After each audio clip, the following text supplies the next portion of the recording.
And joining us now tonight with more is Minnesota Republican Congresswoman Michelle Bachmann is with us. Congresswoman, how are you? Welcome back.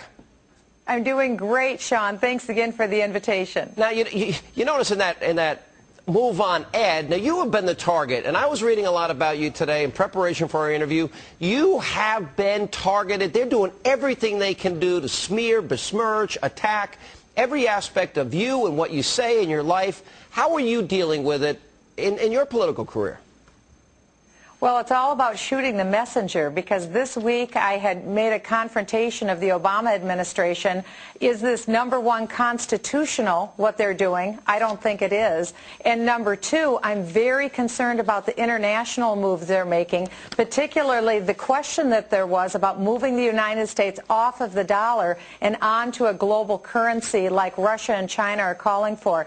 This has then put me kind of in the crosshairs, but that's why Americans have to suit up and realize what's at stake right now. We have to fight for our freedom and the future of our country. All right, well, let's talk specifically. You have a bill that would stop, and it's getting a lot of momentum, as I understand it. Now, for those that don't remember, Tim Geithner earlier this week said he would be open to the possibility or consider the possibility of a global currency, as was first advanced by all people, the Communist Chinese. Tell us what the status of the bill is and what it would do.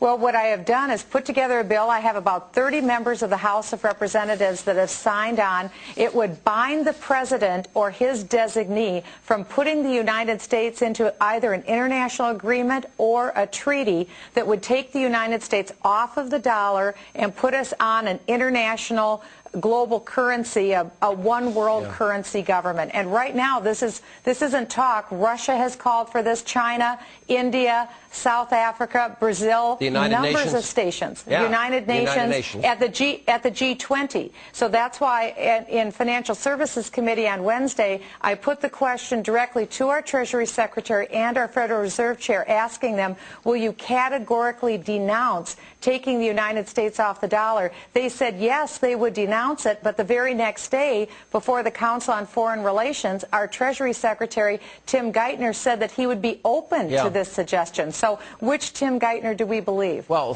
the same Tim Geithner that said he had no knowledge of the AIG bonus bailout when he was the architect of it, but that's a different story.